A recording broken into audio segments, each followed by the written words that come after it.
Hello, my name is Garrett Maxon, and I work for DragonScripting.com. Today we're going to go over the end instruction. It's going to be a real quick video. This command is part of our examples fundamentals of advanced scripting, which is a playlist on YouTube. And it'll also be a command package on the website, DragonScripting.com, where you'll find more commands and videos available. So what this is going to be, it's real simple. It's just end, and it's exactly how it ends. It just ends a command. I'll show you what it is. It's just a simple keyword. It's an instruction that says end. And what we use this for is to simply end the command. There's a lot of different places that end will be used. You can see it here, end sub, and sub main. That means it's just going to end this certain sub that's on here. That's called main. And then there'll be things like functions and stuff that you can use and end on. But inside the command, for something simple, we use it just to stop where it's at. Generally, I use it if I'm creating a command and something goes wrong, and I'll have like a message box come up that's, step 3 of 10, and it'll say, is the command working properly so far? If I press OK, then the command will continue going. If it's not, and I don't want it to do steps 4 through 10, I'll press cancel, and it'll actually it'll run over to an end instruction and end the command. So I'll do this is if you use do loops, if you use long commands that have a lot of modules, if you have a big program that you want to have error control, and you need to, if something's going wrong, you need to stop the command. This is how you do it. You just simply put end, and end by itself ends the command. If you do end and then you put something after it, you're just telling it to end that particular thing. So you'll see end in a lot of stuff. You'll see end case or end select, end if, and so basically it's just saying that that part is being cut out by this end. But if it's just an end by itself, it'll end the program fully. So what we did here is we made a variable on off, and we labeled it or give it the value of the string is off. And then an if statement, if on off the variable has the value as is off, then end if. So if it when it reads it and it says, okay, that's true, that if on off is equal to is off, then end, it'll end the command right there. It won't go any further. Anything that's below it, including, and that's the example here, is the show as the message box down here.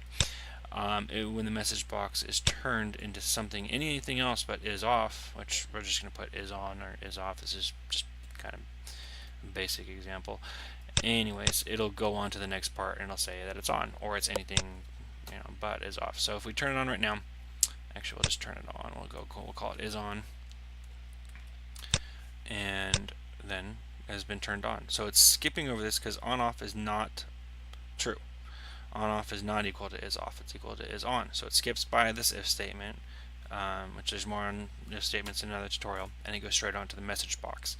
Now, if there's an error or something's going on, and we want the command to end, we go is off, and is off is true, then we'll go to end straight away. So, see how, and then we press play, nothing happens at all.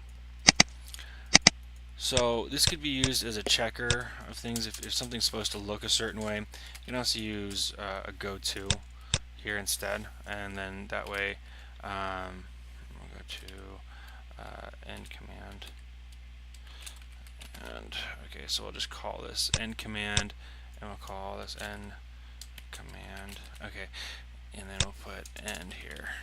So this is going to be the end of the statement and end of the command anyways. So if we have an error that's going on, we can tell it just to go to, and we're going to go through go to in another tutorial again, and it'll jump to this end part, and we can have that way at any point that we have some kind of error checker, we can just add this statement in, go to end command, or if this is something. So now it'll do the same thing, is off, it'll jump right to the end of command, it'll jump over message box, and then if we change this to is on, we're still going to see the message box, and it's still going to play this end, but it's at the end of the command anyway, so it doesn't matter, we won't know. So it's going to play the message box, and then it'll go, and it'll actually hit this end, and it'll end the command before it actually hits this one.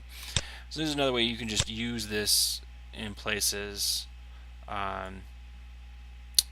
or you write it once, and that's the thing with writing commands. You want to write it once long and then be able to easily use it in other places, not to write the same thing over and over again. This is not a really good example of that, but it's kind of the same idea.